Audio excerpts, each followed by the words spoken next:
Welcome to everyone this morning. It's good to see we're all on time and ready to go again.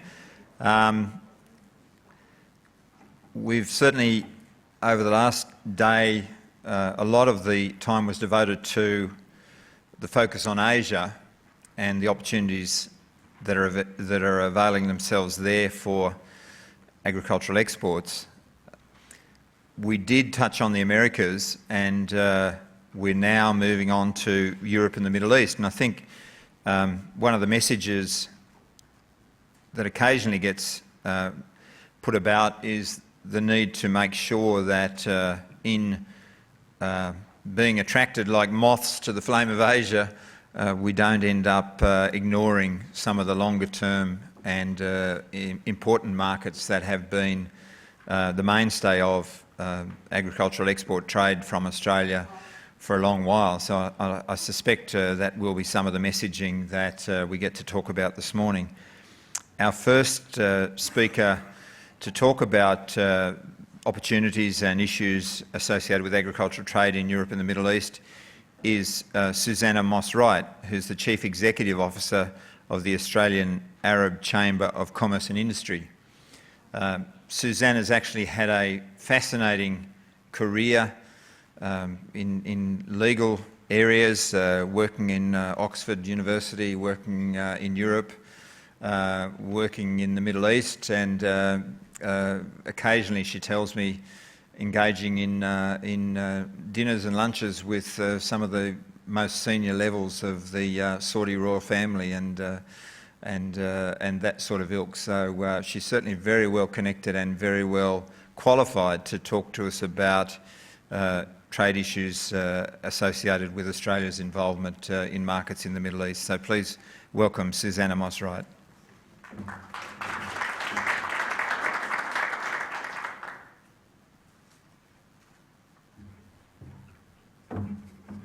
Thank you, Mick.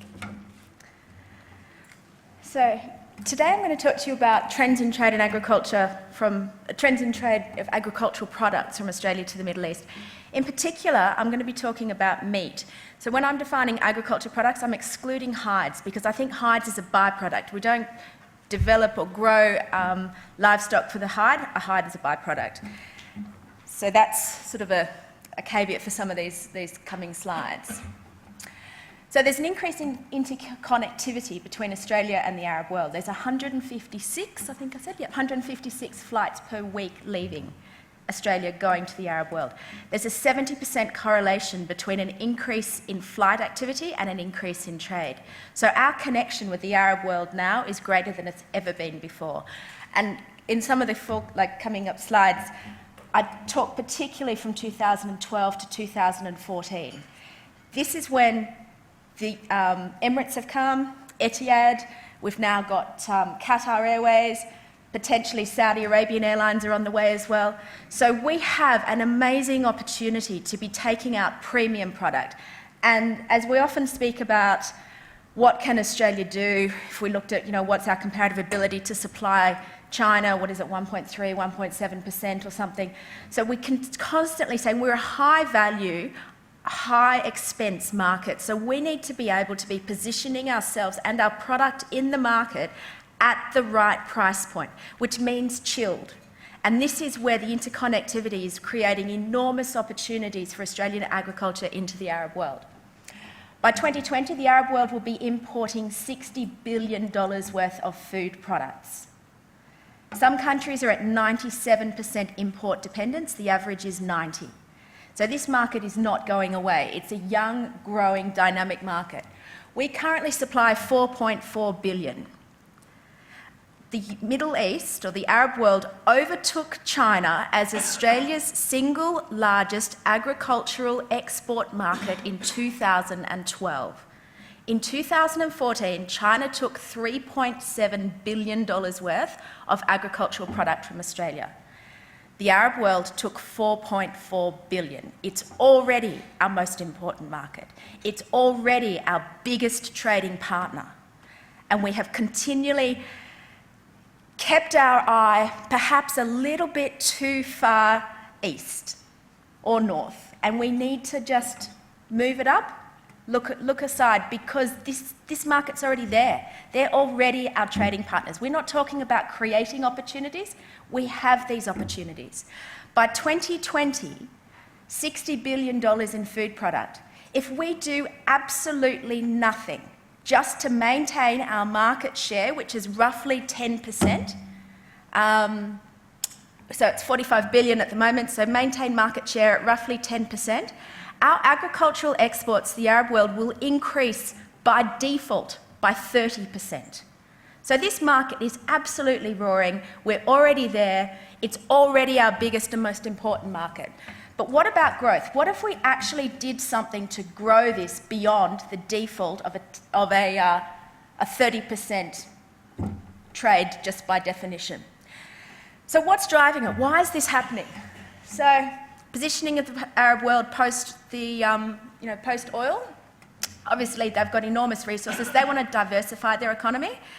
So one of the big opportunities for Australia is to look beyond just sending out raw product and spot trading and starting to look at developing relationships about product innovation, product development, look at where comparative economic cost of labour is. It's the average cost of labour in Saudi Arabia is $12,000.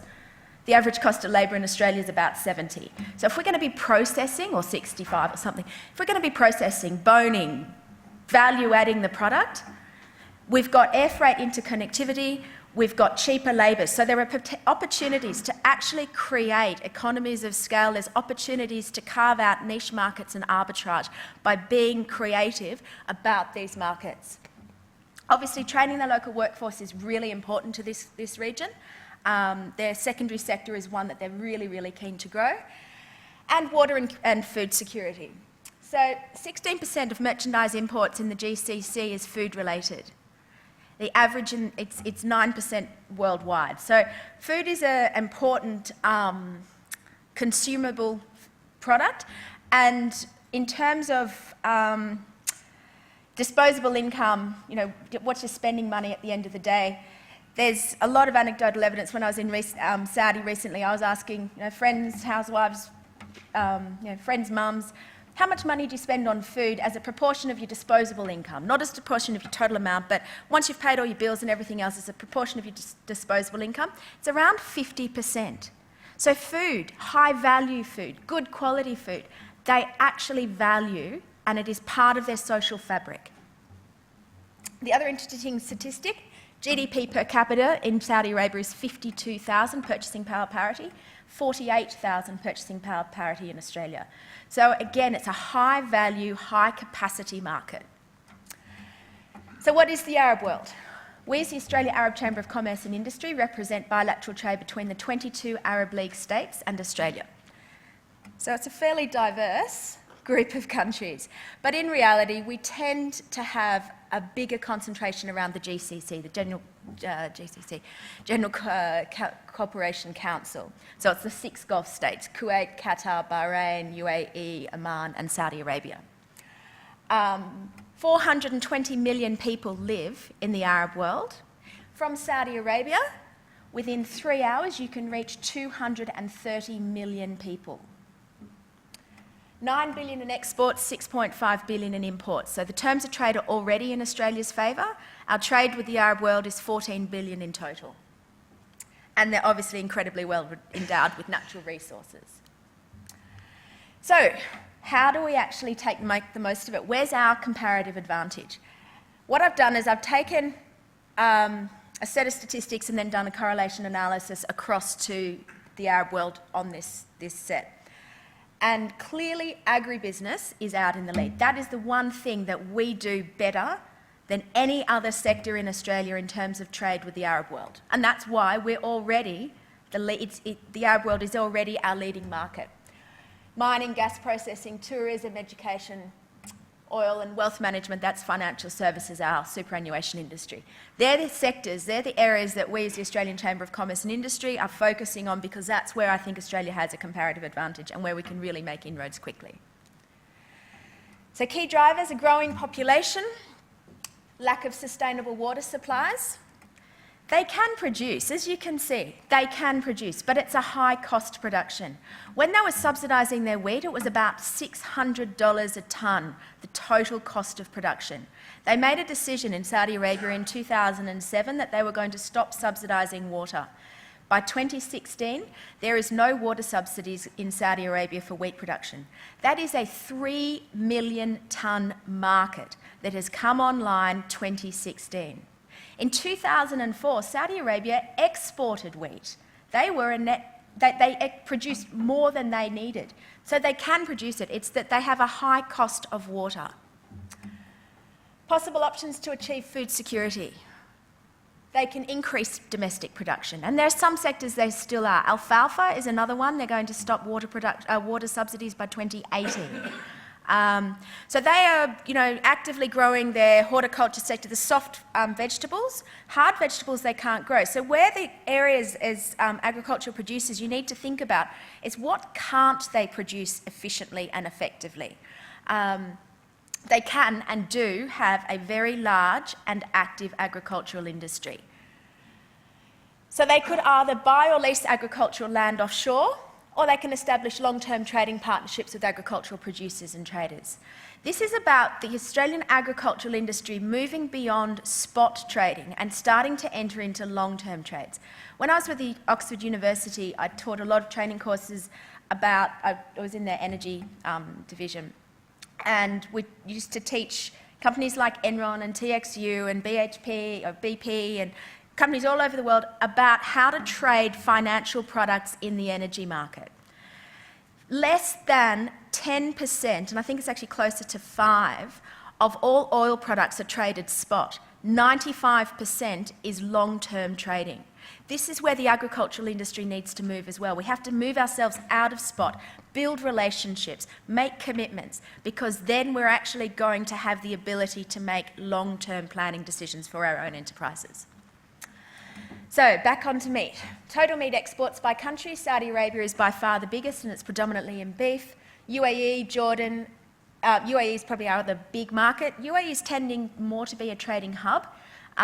So a lot of what comes into UAE can actually find its way into Saudi or Oman or somewhere else. But it's a very sophisticated and very important trading hub for me. Jordan, Bahrain, Qatar and Kuwait are our other big ones, Oman a little bit. So Australia's red meat exports by type, 31% beef, 31% lamb, 27% mutton, offal, and less than 1% of goat. So I'm going to talk today predominantly about beef and lamb. So Australian meat exports by country, you can see the growth. Saudi Arabia, absolutely taking off. Saudi Arabia doesn't take American beef. They will not permit imports of American beef. We have a captive market. It wasn't until 2015, January 2015, that they opened their market to South American beef. Chilean beef is now permitted in. It's expected that Brazilian beef will be reopened shortly. We had a window in Saudi Arabia for 2.5 years where our only realistic and strong competitor in the beef market was New Zealand. Now that the market's opening back up, it was BSE, so they basically wouldn't permit food safety, food security. Anybody who sort of has been watching this halal issue, halal means that it must be safe, it must be clean, it must be pure. So if there's a disease in the cattle, they don't permit it because it's not halal. Halal is, it can actually work to our advantage, as it very much did in the Saudi beef market. So they are opening back up to the beef, but the consumers, they're suspicious. They say, well, if the government said it wasn't safe to eat for the last 3 years, why is it suddenly safe now? I'd prefer to stick with what I know has always been safe. And this is, it's a marketing tool, it's a messaging that we need to start to be putting out there. Food safety, food security, we're great at it in Australia, we need to be selling it more.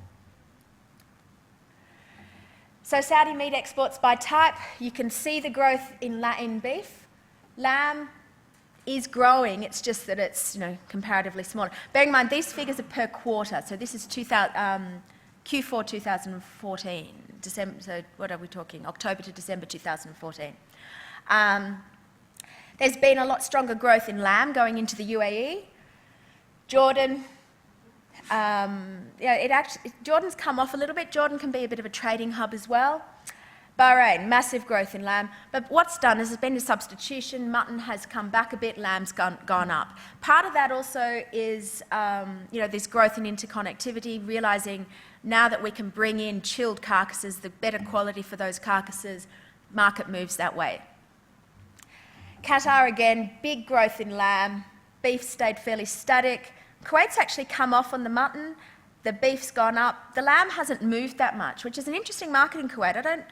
I think there's a big live export market that's going into Kuwait as well, and perhaps that's where some substitution is going with the mutton. Oman, you can see, and that's pretty much a frozen market in Oman at the moment. Not a lot of fresh is going in there, but we as the Arab Chamber of Commerce and Industry stamp the certificates of origin. So whenever you send a consignment from Australia to the Arab world of meat product, it needs to have a certificate of origin stamped. All Chambers of Commerce and Industry can stamp those. They're all authorised by DFAT, as are the Australia Arab Chamber of Commerce and Industry. But where we're very different is we're also authorised by the 22 Arab League states. So we're authorised on both sides, and if there's a problem, we're much better positioned to be able to assist. So what I see going through the certificates of origin at the moment is actually Oman growing. Bahrain's come off slightly, it's picked up again in the last couple of weeks. So, this market is dynamic and it's changing all the time. Egypt, predominantly frozen. So total meat exports by loading port, Victoria by far leads the way. And I recently had a discussion with Minister Joyce about how to increase trade coming out of New South Wales in particular. I see New South Wales as having enormous potential. And he said to me, look, it's a problem with the processing sector. We don't have enough spare capacity in the processing sector. I said, absolutely not. Because in Victoria, so many of these traders are trading ex-abattoir. You don't need to own an abattoir to trade meat. So there are enormous opportunities there. You just have to start developing your relationships, developing your business model. But not having an abattoir is certainly not a barrier to entry in this market.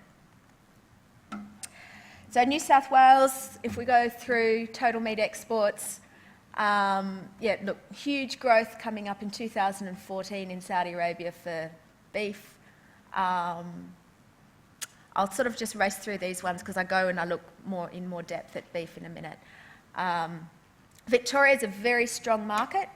Bearing in mind, we're talking 6,000 on one scale, 25,000 on the other. So, these aren't like-for-like graphs. But Victoria is by far the powerhouse, and WA for chilled lamb is absolutely taking off. It's 3 hours quicker. It's cheaper. It's just a logical market. So beef, 53% of beef's going into Saudi Arabia at the moment. So that's pretty much focused on Saudi Arabia. But Jordan and the UAE, they're strong markets, but the Saudis definitely where the beef market lies. And you can see that there. Just has taken off. What's going to happen after they open it up to Brazil? That's actually, the ball's in our court. We as Australia have the capacity to hold market share. We've just got to be clever. We've got to market ourselves. We've actually got to go into that market and say, we want to keep our market share. Because as a proportion, although 53% of our beef's going to Saudi Arabia, only 6% of the beef in Saudi Arabia comes from Australia. So we're certainly not controlling the market. Beef exports by loading port, massive takeoff in Queensland. It's all coming out of that southern part of Queensland, going out as boxed beef. Okay, so beef exports is just a pie graph. Again, 52%, 36% out of Victoria.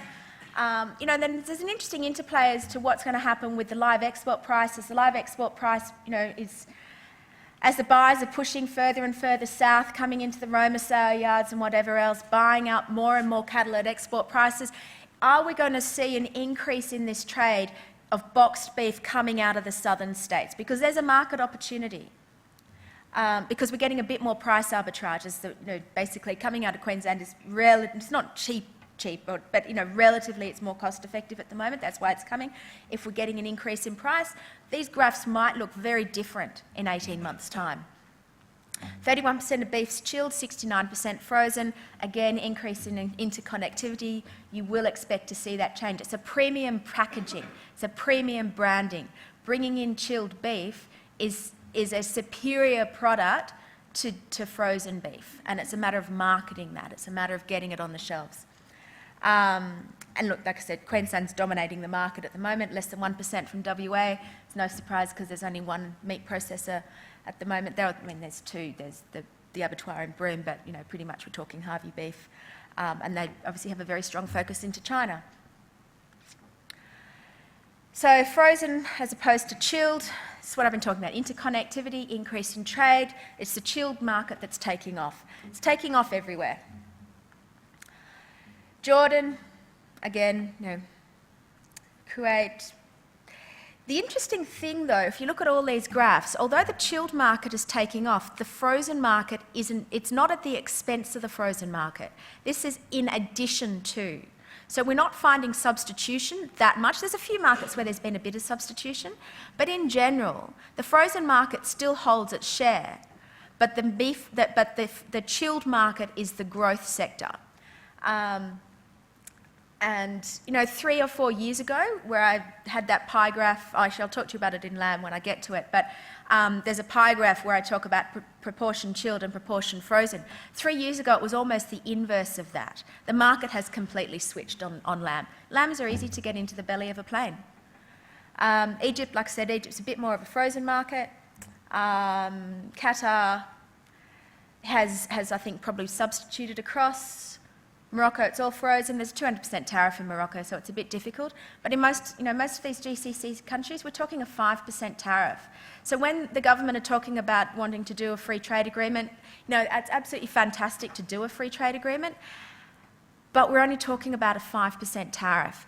And I recently travelled with Minister Rob to the region, and there was a CEO delegation that accompanied him on his ministerial visit, and one of the purposes of his visit was to talk about opening up trade opportunity, reinvigorating the GCC Australia Free Trade Agreement.